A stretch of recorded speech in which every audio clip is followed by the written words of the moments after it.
Boa tarde, eu sou a Clarissa. Nós estamos aqui para mais uma aula da terceira série do ensino médio sobre imperialismo, o discurso racista no Brasil. Então, nós trouxemos a discussão que foi feita na última aula, né, para o nosso país. Quem vai ministrar essa aula para vocês hoje é a professora Luíse Coutinho. Olá, pessoal, tudo bem? Então, pessoal da terceira série de ensino médio, sejam muito bem-vindos à nossa aula de hoje. A habilidade que nós vamos trabalhar nesta aula é esta do Currículo Paulista do Estado de São Paulo.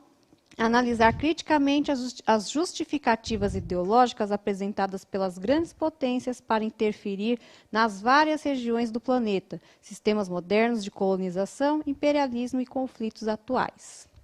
Então, como a professora Clarissa já apontou para a gente aqui, nós vamos trazer uma discussão feita na aula passada para a aula de hoje, né? Na aula passada nós discutimos imperialismo e neocolonialismo e nós vimos ali que os exploradores, os colonizadores europeus na África se utilizaram de um discurso civilizatório para justificar a sua presença naquele continente e a exploração impiedosa dos recursos, da mão de obra, de uma forma muitas vezes até violenta, que foi feita ali naquele continente africano no século XIX.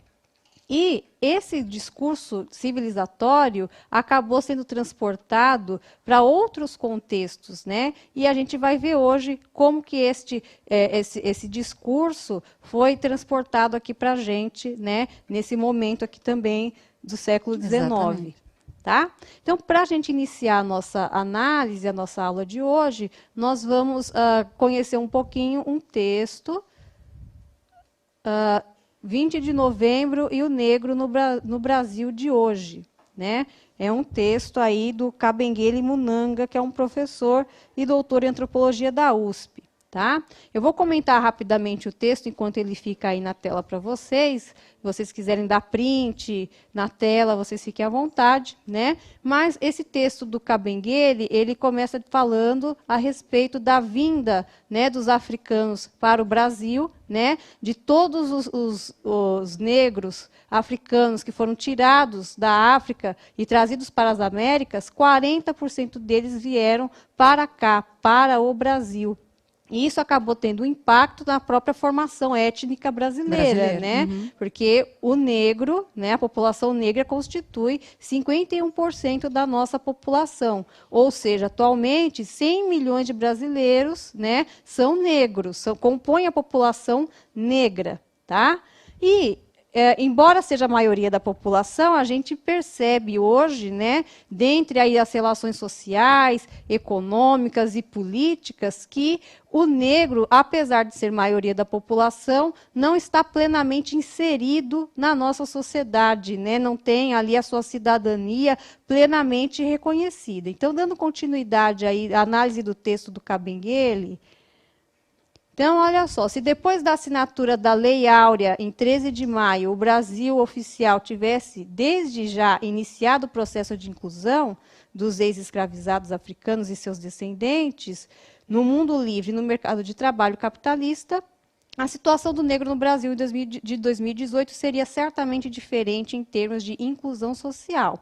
Então, a discussão aqui que o professor Kabengele Munanga traz para nós é que, após a Lei Áurea, que foi assinada no dia 13 de maio de 1888, deveria-se ter feito uma política de integração, né, de inserção do negro na sociedade. Mas a gente sabe que a Lei Áurea ela é praticamente uma lei de parágrafo único. Né? A partir dessa data, está encerrada a escravidão no Brasil, algo nesse sentido ali, e ponto. Então, após a libertação dos escravizados, eles não estavam encontrando ali oportunidades de trabalho, salário digno, nem de moradia, eles foram marginalizados naquele momento, né? E até hoje eles estão buscando Há reflexo disso até hoje, né? Exatamente. Na sociedade brasileira.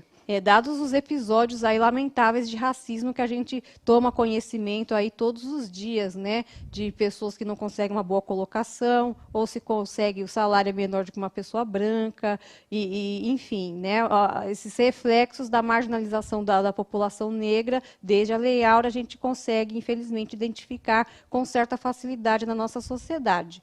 E lá no século XIX já existiam pessoas, teóricos ali europeus, que traziam lá aquele discurso civilizatório, né, de raça superior, e isso acabou sendo impregnado na nossa visão, aqui na cultura, no tratamento, né? E lembrando que a ciência, ela acabou, de certa maneira, reiterando, né, e estruturando todas essas teorias racistas do século XIX. Né? Então, a gente tem uma série de teóricos aí que falavam dessas questões da superioridade da raça branca e inferioridade, né, da raça negra.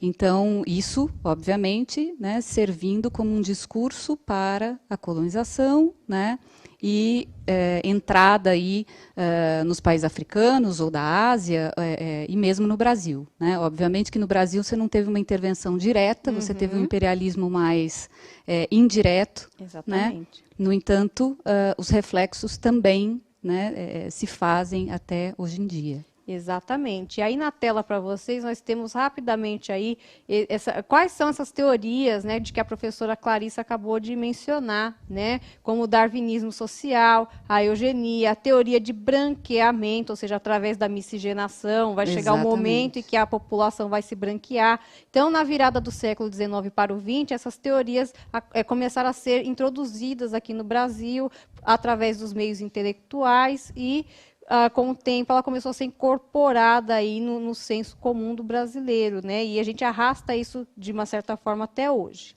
certo? Então, olha só essa pergunta norteadora aí para vocês. Você sabia que já se pensou que a população brasileira miscigenada iria diminuir por meio do embranquecimento e gradativamente desaparecer? Você consegue imaginar um motivo? Lembrando que o Francis Galton, né, que foi um dos intelectuais que pensou a eugenia, era a ideia de você melhorar a raça. Né? Então, essa ideia do branqueamento passa um pouco por isso. É como se algumas raças fossem inferiores e fossem se degenerando, né, ao longo do tempo, e outras, né, superassem tudo isso. Né? Inclusive, quem era um divulgador dessa exata teoria, dessa ideia que você está aí mencionando, é o Gobineau. É o Gobineau, o Conde Gobineau, amicíssimo do Pedro II, né? Trocaram cartas por décadas. Né? O Gobineau esteve no Brasil no século XIX e fez uma análise bastante complicada da nossa sociedade, mas era o discurso corrente, né, à época. Então vamos lá, vamos conhecer rapidamente aí quais eram essas ideias do Conde de Gobineau. Então, na tela, por gentileza, nós temos aí em detalhe a capa do livro Ensaio sobre a Desigualdade das Raças Humanas, de Gobineau, né, que ele publicou aí no século XIX. E nesta obra, Gobineau, né, ele afirma que a mestiçagem causaria a degeneração e a decadência da civilização branca, vejam vocês. Então, a gente vai analisar aqui alguns trechos que não são desse livro, não, né? Mas são das cartas, né? Das cartas, as cartas que ele mandava para o Dom Pedro II. E tem uma ideia do Gobineau, né, de achar que, em virtude a mestiçagem seria ruim, porque ela é a mistura de raças. Né? Ele acreditava que as raças inferiores elas se degenerariam, acabariam, né? E você teria a predominância da raça branca. A miscigenação para ele é que era o problema, né? Justamente porque você mistura e aí leva ao discurso de que, né, o branco acaba a civilização branca. Né? Exatamente. Então, olha só na tela, né? Nós temos aí basicamente aí uma pequena biografia, né? do Gobineau, né? Então, está dizendo que ele veio ao Brasil no ano de 1869, numa missão diplomática. Ele era uma pessoa reconhecida aí como um literato, intelectual, né, respeitado lá na Europa. Exatamente. Né? E na obra que nós citamos anteriormente, aí, ele procurava compreender a causa da ascensão e queda das grandes civilizações. E ele chegou à conclusão de que a questão étnica era o problema da humanidade, né? A E do questão Brasil, então, era uma tragédia, porque, na verdade, se o Brasil, né, aliás, o que nós temos de melhor, que é a nossa, né, sociedade misturada, né, uma mistura de um monte de raças, era justamente esse o problema para ele. Né? Então, a gente era subdesenvolvido, né, e não tinha como melhorar isso, enquanto não se acabasse com a questão da miscigenação. Pois é, e isso que a Clarissa está pontuando vai ficar muito claro nesse trecho, nesse documento que nós vamos ler agora. Então, um momentinho aí de leitura compartilhada, eu leio daqui e vocês leem daí, beleza? Então, vamos lá. Então, olha só, documento 1. A grande maioria da população brasileira é mestiça e resulta de misturas contraídas entre os índios, os negros e um pequeno número de portugueses. Todos os países da América hoje nos mostram, incontestavelmente, que os mulatos de distintos matizes não se reproduzem além de um número limitado de gerações. A esterilidade nem sempre existe nos casamentos, mas os produtos da raça gradualmente chegam a ser tão nocivos e inviáveis que desaparecem antes de darem à luz, ou então deixam rebentos que não sobrevivem. Então, aí o que ele está colocando, né? É absurdo, né? Que justamente essa mistura pode levar à degeneração, né? Porque se as raças inferiores elas vão acabar, né, ao longo do tempo, ela não vinga, né? Ela não vinga, então o problema seria realmente você, né, ter essa mistura de raças. Exatamente, porque aí, como a professora pontuou, a miscigenação deteriora a chamada civilização branca, porque é como se ela tivesse genes de baixa qualidade, ela nem perpetua, né? Ele cita ali esterilidade, ou então os filhos que ou morrem prematuramente, ou mesmo a gravidez que não vai até o final. Então, ele aponta que esse é o caminho aí genético, né, da população negra, ele fala dos indígenas também, e que ela degenera a chamada civilização branca. Por isso, inclusive, que uma das sugestões para ele, né, para o Pedro II, era a ideia de trazer pessoas para cá, né, trazer europeus para cá, para branquear essa população. Exatamente, né? acabou Franceses. de uma certa forma acontecendo lá no período do café, né, mais para frente. Então, analisando essa primeira parte aí, esse primeiro documento do Gobineau, eu vou sugerir agora um momento de interação com o chat, né? Para saber quais são as impressões que vocês tiveram, qual foi o entendimento que vocês tiveram a respeito dessa leitura que a gente acabou de fazer. Então, coloquem, por gentileza, na tela as perguntinhas. Então, olha só, gente. Segundo Gobineau, o que levaria a população brasileira ao branqueamento? E 2, cite um elemento do texto que revele o pensamento do contexto da época em relação ao chamado neocolonialismo. Qual a relação, né, disso com o neocolonialismo? Exatamente. Né? Então, vocês têm 2 minutinhos, a gente se encontra daqui a pouco.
Estamos de volta. Agora a gente vai ver aí o que vocês responderam no nosso chat, né? Quais são as impressões, os entendimentos que vocês conseguiram atingir aí com as nossas análises de documentos, né, Clarissa? Exatamente. Aqui eles estão apontando, o Pedro está dizendo que a miscigenação, né, trazer povos europeus para branquear a população, seria, né, o discurso do Gobineau ali no texto, né? E o elemento do texto que revela aí o pensamento do contexto da época é a ideia de levar a civilização, né? Então, fortalecer os brancos, Isso. o Pedro a Rafaela está dizendo, desculpa, né? Muitos apontaram aqui, né, o discurso do racismo, da desigualdade, né, diante dessa questão aí do século XIX. Exatamente. Então, agora a gente vai fazer mais uma interação via chat, mas antes a gente vai analisar outro documento também, né, produzido pelo Gobineau. Dessa vez é um trecho de carta, né? Isso. Uma carta que ele destinou a Dom Pedro II em 1869. Então, vamos colocar ali na tela, mais um momento de leitura compartilhada. Eu leio daqui, vocês leem daí. A grande maioria dos plantadores, devido à sua deplorável situação econômica, que mencionei há pouco, a Vossa Excelência, vive num estado muito próximo da barbárie, em meio aos escravos, não se distinguindo deles nem por gostos mais refinados, nem por tendências morais mais elevadas. Consequentemente, o comércio, os interesses e todas as fábricas, grandes ou pequenas, estão nas mãos dos estrangeiros. Então, olha só essa visão aí do Gobineau, né? Até falando de impactos econômicos da questão da miscigenação. Então, analisando aí, construindo entendimento acima desse documento, a gente vai também fazer mais uma interação via chat. Na tela, por gentileza. Qual é a relação que o autor faz no texto para afirmar que o nosso país estaria em um patamar de subdesenvolvimento? A relação com a questão racial? Então, vocês têm 2 minutos, daqui 2 minutos a gente volta.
Estamos de volta. Agora, mais uma vez, para a gente conferir as respostas dos estudantes no chat, né, Clarissa? O que o pessoal está dizendo aí? A Isabelle, né, está dizendo aqui que a miscigenação afetaria a economia do país. Etnia e economia, então ele está atrelando, o Cauã está dizendo aí, né? Alguns apontam, Beatriz fala que estaríamos nas mãos dos estrangeiros, né, a nossa economia. Eu acho que assim esse documento ele é emblemático, né, porque ele vai mostrar o olhar do Gobineau a respeito da nossa economia, no sentido de que, enquanto o brasileiro não parar de se miscigenar, de agir como os que ele considera, né, inferiores, nós não teríamos o desenvolvimento econômico adequado, né, e continuaríamos num patamar de subdesenvolvimento né, comparado aos países europeus. Então, a ideia é justamente trazer esses franceses, sei lá, alemães, né, alemães, quem quisesse, assim, tendo uma relação dessas pessoas tocarem a economia né, não serem preguiçosos, ele coloca aqui, né, não se distinguindo deles, nem, né, o brasileiro parece que não se distingue pelo hábito, pelo gosto, né, não tem nem moral, ele já entra numa outra questão, inclusive. Né?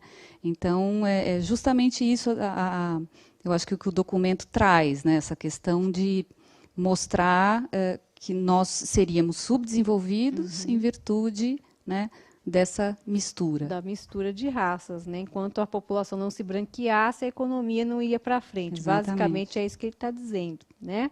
E antes da gente prosseguir para a nossa próxima interação, a gente vai falar um pouquinho a respeito de uma obra, né? Uma pintura de um artista chamado Modesto Brocos, né? E ele se inspirou numa passagem bíblica que reforça, que justificou durante muito tempo a própria escravização do negro africano, né? Que existe uma passagem lá no livro de Gênesis, né? Onde Noé, o Noé da arca, amaldiçoou o seu filho mais novo, Cã, dizendo que os seus descendentes seriam escravos dos descendentes de seus irmãos. E aí essa descendência de Cã seria correspondente à população africana. Né? E, baseado nessa passagem bíblica, o artista Modesto Brocos faz esta pintura que vai colocar na tela agora. Fazendo, acho que, uma descrição que é importante para os alunos que não têm, né, que não enxergam. Né? A gente tem aí uma senhora negra, né, com as mãos para cima, né, como se dizendo graças a Deus. Né? No centro, nós temos uma mulher mulata, miscigenada, um filho no colo, quase uma representação de uma Pietà aí, né, como uma Madonna, com o filho no colo, e ao lado dela o marido, que é um branco. Exatamente. Né? Então, essa aqui é como se ela tivesse, né, a senhora negra estivesse dizendo, ainda bem que o meu neto nasceu branco. Consegui, né, branquear minha família. Exatamente. E esse quadro, inclusive, foi enviado para exposições fora do país, né, para justamente passar essa ideia aí, né, de branqueamento da população brasileira. Exatamente. E, com base na análise dessa pintura de Modesto Brocos, vocês vão fazer a próxima interação no chat. Então, se vocês captaram bem ali todos os elementos da imagem, as descrições, vocês vão conseguir responder com facilidade essas 3 questões aí na tela. Então, olha só, qual o nome da obra? Quem é Cã? 2, essa pintura foi idealizada com qual objetivo? E 3, qual é a mensagem que a pintura desejava transmitir? A gente volta daqui 2 minutos.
Estamos de volta, mais uma vez, para conferir as respostas que vocês, estudantes da terceira série de ensino médio, colocaram aí no nosso chat a respeito da obra de Modesto Broco. Vamos lá. Isso. Então, qual é o nome da obra? Quem é Cã, né?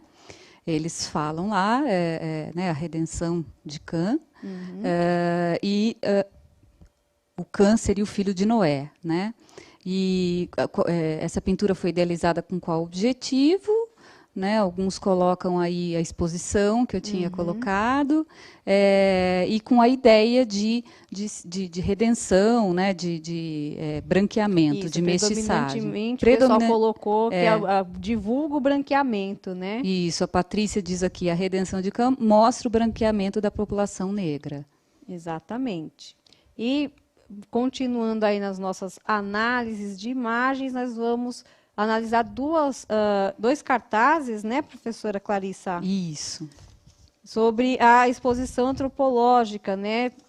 São cartazes que foram feitos aí no século XIX?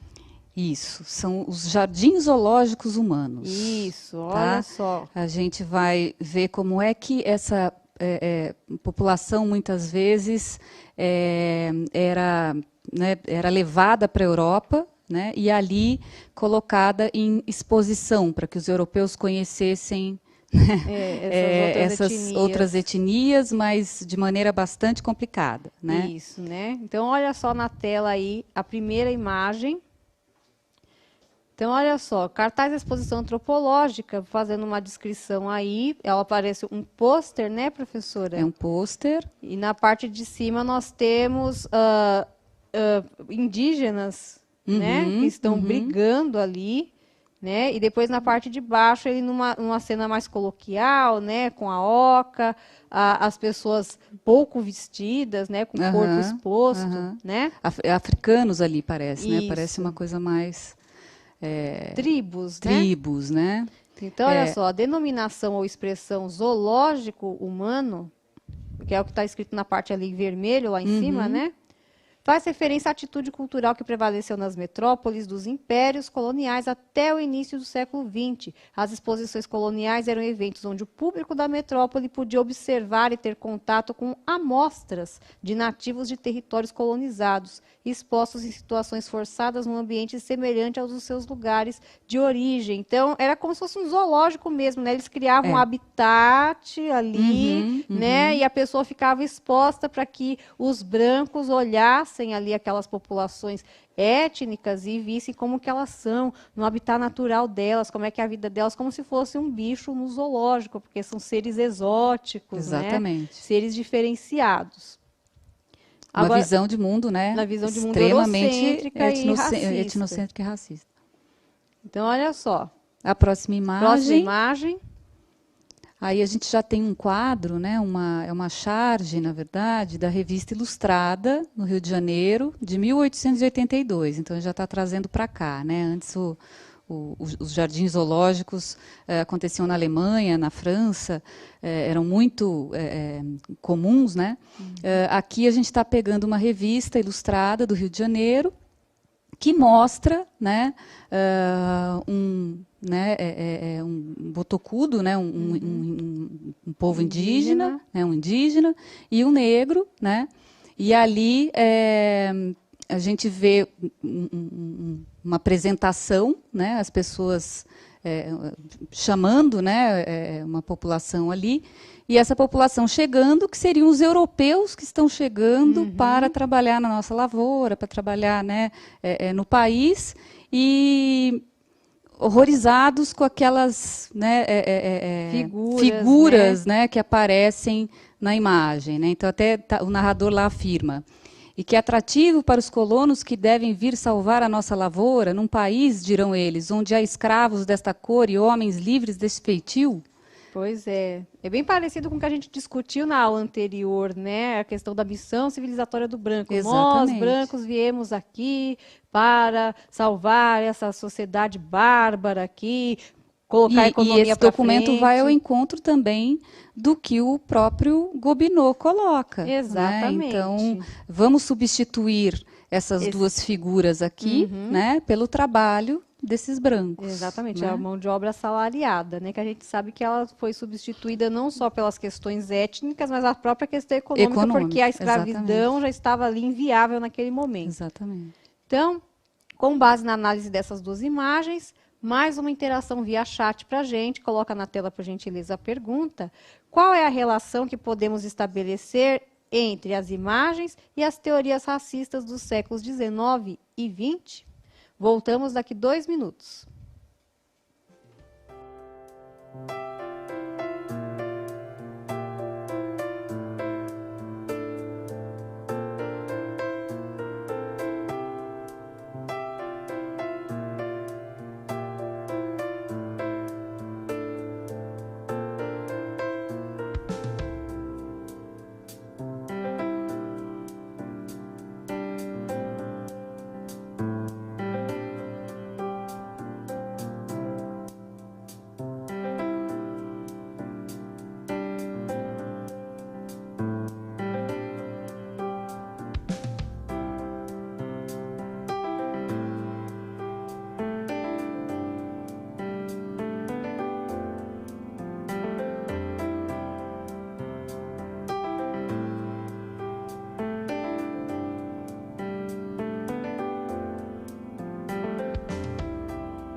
Estamos de volta, vamos aí conferir as respostas que os estudantes colocaram no chat, né, professora? Isso, então qual a relação que podemos estabelecer entre as imagens e as teorias racistas do século XIX e XX? Né?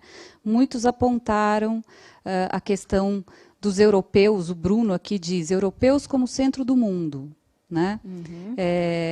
Os negros acabam sendo os mais pobres, né, e sofrendo esses preconceitos a longo prazo. A Camila diz racismo estrutural. Olha que interessante, né? E desigualdade. Aí aparece preconceito, né, racismo, a questão da missão civilizadora. Fortaleceu o racismo até mais, né? A imagem, né?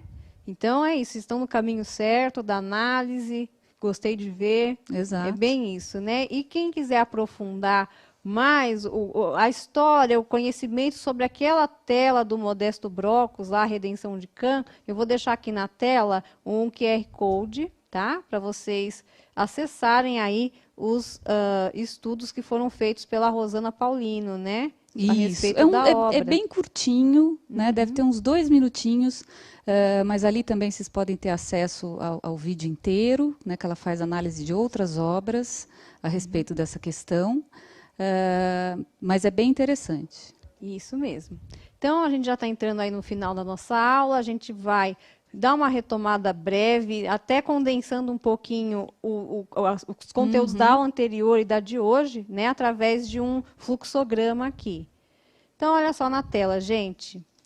Então, a gente vê que aí o centro é imperialismo e racismo, né, aquele conceito da missão civilizadora que está ali logo abaixo, que é a justificativa ideológica. Por que dominar? Por que explorar? Porque nós, né, brancos, europeus, estamos indo civilizar esses povos bárbaros, seja na África, na Ásia ou mesmo no Brasil, né?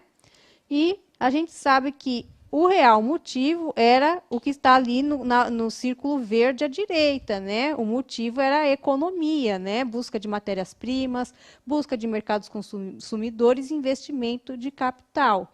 E esse conceito aí, o imperialismo e o racismo, foi aplicado na África e na Ásia, de uma forma direta, com o contexto do neocolonialismo, com a partilha da África, e indiretamente no Brasil, depois, né, com a questão da escravidão, né, trazer o imigrante europeu para substituir a mão de obra escravizada, né, e isso aconteceu entre os séculos 19 e 20, tá? Então, só para reforçar aí o que foi comentado, o que foi discutido nas nossas duas aulas aí, tá? E, para a gente encerrar, vai ficar aí uma sugestão de atividade complementar para vocês fazerem em casa, compartilharem com seus colegas, com seu professor de história da sua escola. E nessa atividade vocês vão criar um slogan, né?